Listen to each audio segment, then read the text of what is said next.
So the past couple years have taught me quite a few things. First thing, viruses suck. Second thing, pandemics suck even worse. And third, quarantine blows the most out of all of them. But there are quite a few values and things that I did learn to love even more in these past couple years. Family, friendship, and compassion. And now that everything's starting to open back up, it's time for us to go out casually, be a little bit more comfortable with going out. And today I've got 10 niche fragrances that are perfect for that. Why? Because they help make great memories. So if you want to know what those fragrances are, stay tuned. Cue that intro.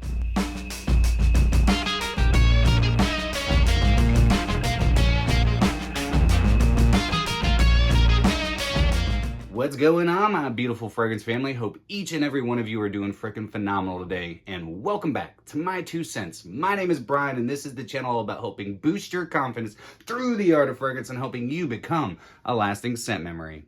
Yeah, so I guess we can all agree that the past couple of years have sucked. But now that everything's opening back up, mandates are dropping, it's time to start getting back out there. Start getting out casually. Enjoy spending time with your family, your friends, your loved ones, and making great memories. And one of the best ways to become a memory is through your schnoz. The olfactory senses are the gateway to amazing memories. And the fragrances I have in front of me, they're not my top 10. They're not my favorites. They're just 10 fragrances that I see could make amazing memories. So let's go ahead and find out what those are in today's Whiffs and Sniffs. Before we get into this review, let me know what some of your favorite fragrances are to wear just casually. I'm always curious and I always like knowing what helps set you apart, what fragrances you enjoy, and some of the memories that go along with them. But the first one up on my list today is coming from the house of bortnikoff, and this is Amber Cologne. God, I love this fragrance. The grapefruit up top on this fragrance is so photorealistic. It's so yummy, scrumdiddlyumptious, if you will. But there's also other citruses supporting that grapefruit. I believe you have some Sicilian lemon, a little bit of bergamot, and then you get this really nice fruity frangipani. This really nice yellow florality, adding a nice fruity sweetness, adding a nice aromatic quality to it, and then some spices start rolling in like cardamom. Then you get some more florals like jasmine, adding a nice softness to the composition. And all those notes blend really well with a nice Madagascar vanilla, like a really natural smelling vanilla.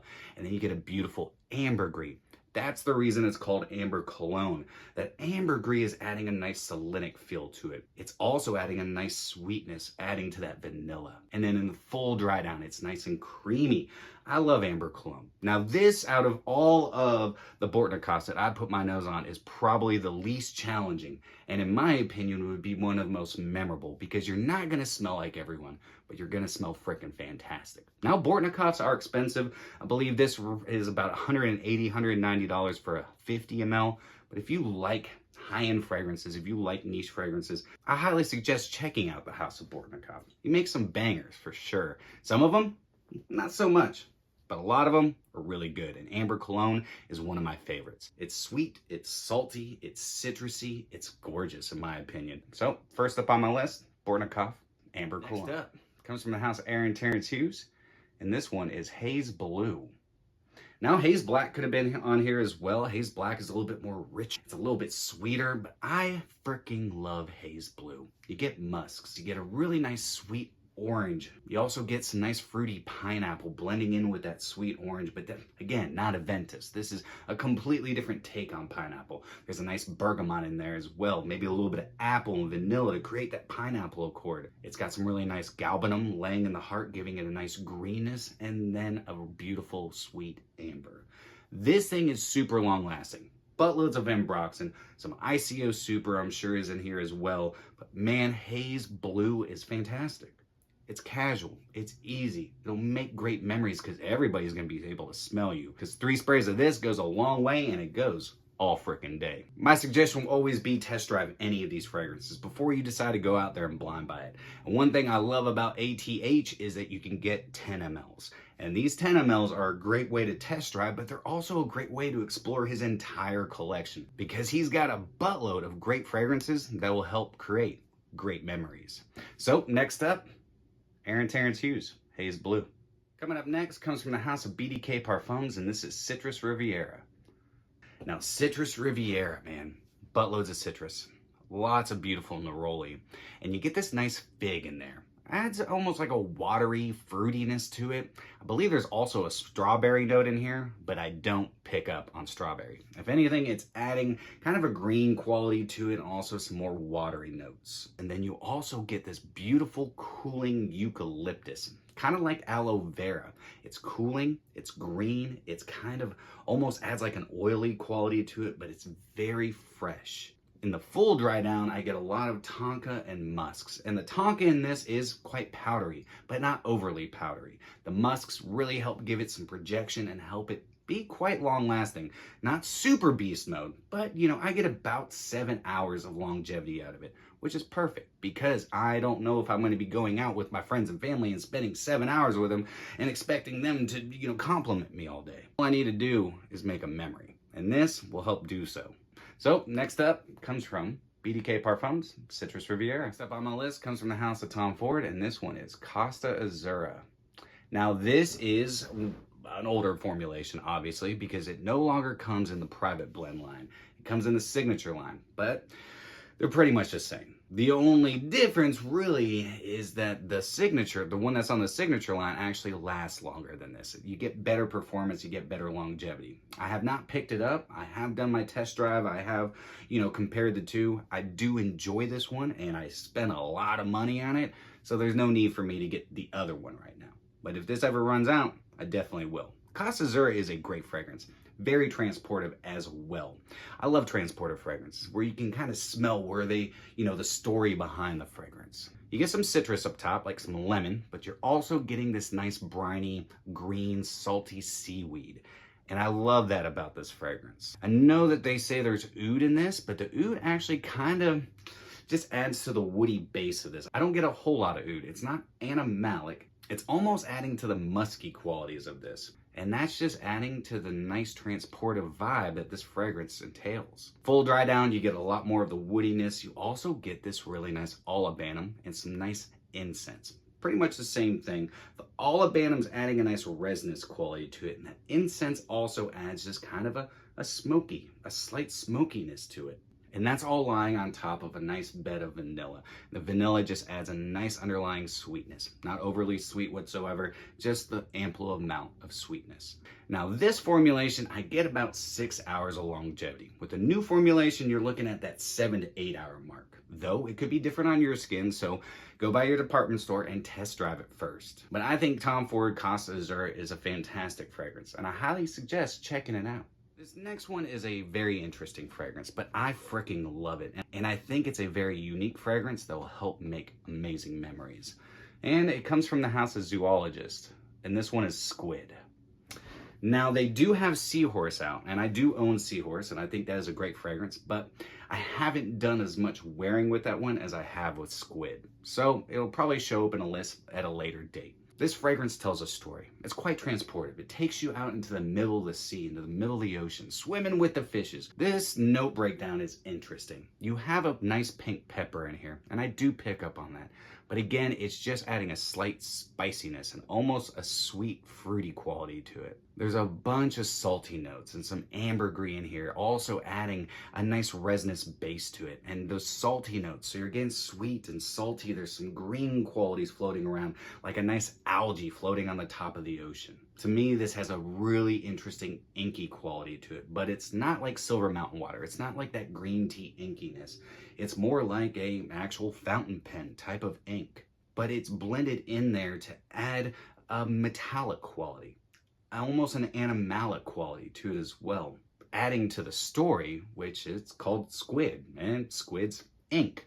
As it starts drying down even further, you get really nice musks supporting everything, a really nice sweet benzoin, and a nice creamy balsamic quality. I think this is a fantastic fragrance. It's not going to be for everybody, but I get decent longevity with it, about that 6 hour mark. And I just think it's a really well put together fragrance that can help make some memories for you. So next up on my list is Zoologist, Squid. Coming up next comes from the house of ORTO PARISI, and this one is MEGAMARE. Let me flip that around there. MEGAMARE. Now, MEGAMARE is truly a story. And the story that I get out of it is it's like a storm at sea. This starts out very thick, very salty, very briny. You have an ambery quality, but it's more of an underlying sweetness. You get some really nice soft woods, and you get some really nice green aspects, but more like seaweed and algae and everything that lives in the ocean. But as this starts settling down, it's as if the storm starts settling down. It becomes a little bit more gentle, a little bit more soft. It's as if all the waves just stopped crashing and just settled down. In my opinion, this is a masterfully put together aquatic because it's not going to be for everybody. It's very aquatic, very salty, very briny, though there's an underlying sweetness. You have some nice white woods such as driftwood and sandalwood. I believe there to also be a buttload of ambroxan in this because this Kraken lasts for frickin' ever. This will help set you apart because nobody, I guarantee you, none of your friends are going to be smelling like this unless they're a frag head just like you and I. MEGAMARE, I think, is awesome. Again, not going to be for everybody, but it's a very casual fragrance. In fact, I don't think I would ever wear this really dressed up. I would wear it casually. I'd wear it to the beach, I'd wear it on vacation, and when I'm just going out and hanging out with my friends, especially during the spring and summer, because this thing will definitely shine. I got mine at fragrancebuy.ca, and I had to patiently wait for it. When this pops up, it's gone like that. But if you ever see this pop up, it, in my opinion, would be worth a blind buy. I think it's that stinking good. If you can find samples or decants, I suggest going that route. But yeah, keep an eye out for this one. It's freaking fantastic. So next up on my list, ORTO PARISI, MEGAMARE. This next one is a salty citrus banger. Why? It's called rabanne salty citrus. I don't know if you can see that on the bottom there. It says salty citrus. Now, salty citrus I got last year based off one of my subscribers, Chris's, recommendations. Thank you again, Chris, because I freaking love this fragrance. And now that it's getting hot again outside and I can actually go out and spend more time with family and friends, this is something I'm going to be rocking a lot. You get grapefruit. You get a nice salinic quality coming from clary sage. There's not actually any salt in the note breakdown, but there could be a nice ambergris in here, but I think most of that salinic quality is coming from the clary sage. There's also a green herbalness coming from some basil, and in the full dry down you get some musks and some clean woody vetiver. Salty citrus is a very long-lasting citrus fragrance on my skin. The citrus sticks around for quite some time, at least the first hour, hour and a half, and then it fades into this really nice aromatic, salty, still salty, dry, woody vetiver. Really nice fragrance, and actually quite affordable for a niche company. I think these are $110 for 50 ml. But if you like citrus fragrances that have some really good citrus longevity behind them, then definitely check out rabanne salty citrus. Coming up next comes from the house of KILIAN, and it's my actual least favorite cocktail, but I really enjoy the fragrance. It's vodka on the rocks. Now, I used to work for a vodka company for some time. And to be transparent with you, I can't stand vodka. I can't. I've drank so much vodka in my lifetime. But there's just nothing to it. There's no flavor. But it's not like that for this. I really enjoy the way this smells. It's very aldehydic. You have this really nice cooling juniper berry and cardamom. And the way it opens up smells just like a vodka on the rocks. It almost has that alcoholic granular quality, like corn or spent grain. And the aldehydes and the juniper berry and the cardamom really add this beautiful cooling aspect to it. It's really interesting. It's really nice. A lot of people I've heard compare this to Abercrombie & Fitch Fierce. I don't get that.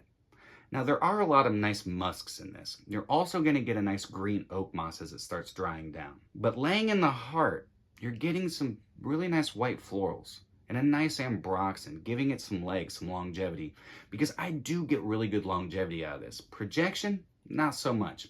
Full dry down, sandalwood. You get a really nice creamy sandalwood. Through and through, I think this is a great fragrance. And again, I don't think it smells like Abercrombie & Fitch Fierce or Mont Blanc Legend or Parfums de Marly Percival. I think this is a standalone fragrance, and I really enjoy what it does. It's fresh, it's clean, it's refreshing, it's invigorating, and I think it'll help you make some great memories. So, next up, KILIAN, vodka on the rocks. So this next house, I realized I don't ever add their fragrances into my videos, and I don't really know why. So I'm gonna start doing so, because I have quite a few. And it's ACQUA de Parma, and this one is Mirto de Panarea. It starts out with some lemon. You also get some basil in here. And there's one floral that really actually stands out to me in this more than the rest, because there's rose, I believe there's some jasmine, but it's myrtle. Now, myrtle has a bitter, herbal, almost fresh aromatic quality. And I get a lot of that in this. It's green, it's aquatic because you have these nice C notes in there, adding a nice salinity to it. And then when it dries down, you get some woods, some musks, and a nice resinous amber, which is just adding a subtle sweetness. I wouldn't say this is a sweet fragrance whatsoever, but what that amber is doing is just rounding everything out to create a really refreshing fragrance. And in my opinion, a quite memorable fragrance. Because honestly, it doesn't matter what fragrance you wear. As long as you rock it with confidence, I'm confident in saying it'll help make you memorable. Decent longevity with this, about 5-6 hours, but it's one I don't mind reapplying because it just smells downright good. Last but not least on my list is one of my favorite Parfums de Marly. And it's SEDLEY. Now I know Percival could be in this list as well, and fun fact, I just got Percival in today. I finally did it, I picked it up, but SEDLEY I still like more. It's a little bit fresher. I like the mint in it. I love the mandarin orange that's in it. I love the way the musks are done. The lavender is opulent, it's sweet, it's refreshing. Then you have this nice geranium that's also adding kind of a minty quality and kind of bouncing back and forth between that mint just to help support it. This is a newer formulation, 2020 formulation, so it does have that amplified ambroxan in it, so I get really good longevity out of it. The full dry down, I get some really nice woods and a beautiful patchouli. I think this is a banger. There's plenty of Parfums de Marly out there, but for some reason, I just enjoy this one. I enjoy it a lot. I've made some great memories with it, and I'm looking forward to seeing what other great memories I'm going to be making with it this spring and summer. So last on my list, Parfums de Marly, SEDLEY. So there it is, guys, 10 casual niche fragrances that are great for spring or summer. And to be honest with you, it doesn't matter if you wear these fragrances or if you wear any fragrances. As long as you rock it with confidence, as long as you're getting out of the house and being around people, they will smell you, whether or not they compliment you. If they smell you, they're gonna remember you. Just make sure the rest of the memories that you make with them are positive. Because it doesn't matter if you make a good first impression. It's all the rest of them that matter. But that's it for me today, guys. I hope you all have a fantastic rest of your day. If you enjoyed today's episode, then do me a favor and like, comment, share, and subscribe. And always remember you are stinking beautiful. And until next time, happy scent trails.